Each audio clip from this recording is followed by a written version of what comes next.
আবিৰৰ ৰঙেৰে ৰঙীন ঐতিহাসিক বৰপেটা সত্ৰ।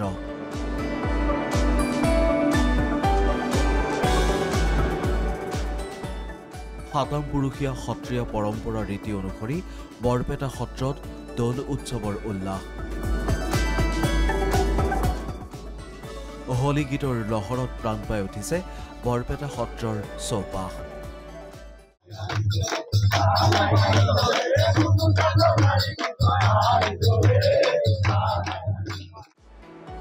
তেৰ মাৰ্চৰ পৰা 16 মাৰ্চলৈ 4 দিনীয়া কাৰ্যসূচীৰে আৰম্ভ হোৱা দৌল উৎসৱৰ আজি দ্বিতীয়টো দিন। আজি উদযাপন কৰা হৈছে ভৰদেউল। 3 দিন ধৰি গোসাঁইক ৰখা হয় দেউলৰ ওপৰতে। সুঁৱেৰীৰ দিনা বিদায় বেলা বৰপেটা সত্ৰৰ পৰা দৌল গোবিন্দ আৰু কলীয়া ঠাকুৰক চৌদোলাত স্থাপন কৰি ভকতসকলে কান্ধত উঠাই সত্ৰৰ দক্ষিণ দিশত থকা ঘনুচাবাৰী অৰ্থাৎ কলবাৰী সত্ৰলৈ লৈ যায়। পুনৰ দোলাত উঠি গোসাঁই বৰপেটা সত্ৰলৈ উভতি আহে। বৰপেটা সত্ৰৰ এই ঐতিহাসিক ক্ষণতে দেখিবলৈ পোৱা যায় পাৰভঙা উৎসাহ। ধৰ্মীয় আৱেগ অনুভূতি অক্ষুণ্ণ ৰাখি অপাৰ আনন্দৰ মাজেৰে বৰপেটাৰ আকাশত আবিৰৰ বৰষুণ।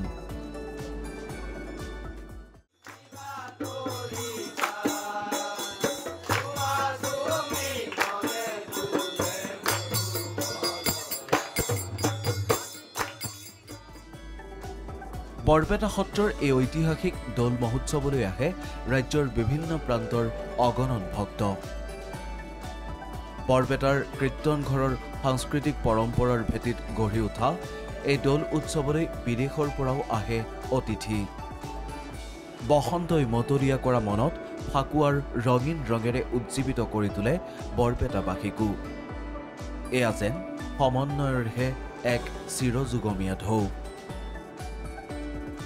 শুকুৰবাৰে লাখ লাখ ভক্তৰ সমাগমৰ মাজতে বৰপেটা সত্ৰ দৌল উৎসৱত অংশ ল'লে মুখ্যমন্ত্ৰীও।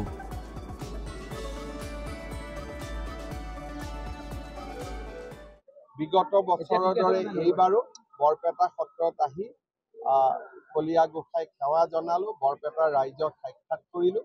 সমগ্ৰ অসমবাসী ৰাইজক পবিত্ৰ দৌল উৎসৱৰ শুভকামনা জ্ঞাপন কৰিলো। ভক্তপ্ৰাণ ৰাইজৰ সমাগমৰ প্ৰতি লক্ষ্য ৰাখি কটকটীয়া কৰি তোলা হৈছে নিৰাপত্তাৰ দিশটো। জৰুৰীকালীন পৰিস্থিতিৰ বাবে আপাতকালীন সেৱা দল, ভক্তৰ ভিৰ নিয়ন্ত্ৰণৰ বাবে ব্যৱস্থা কৰা হৈছে ফ্লাইং স্কোৱাড দলৰো। সংস্থাপন কৰা হৈছে CCTV কেমেৰা। শান্তি সম্প্ৰীতি আৰু মিলনৰ উৎসৱ এয়া বৰপেটা সত্ৰৰ দৌল উৎসৱ। প্ৰতিগৰাকী বৰপেটাবাসীৰ মনত নিৰ্হিত হৈ আছে দৌল উৎসৱৰ পৰম্পৰা, যাৰ বাবে বছৰজোৰা অপেক্ষাৰ অন্তত এই ৰঙীন মাদকতা। সৰ্থেবাৰীৰ পৰা উজ্জ্বল ডেকাৰ সহযোগত নিউজ ডেস্ক প্ৰথম খবৰ।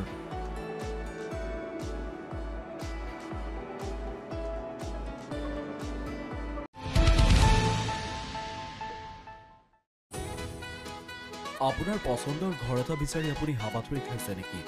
আমি দিম এটা নিৰ্ভৰযোগ্য ঠিকনা, সকলো সুবিধা সম্পন্ন আপোনাৰ সপোনৰ ঘৰ।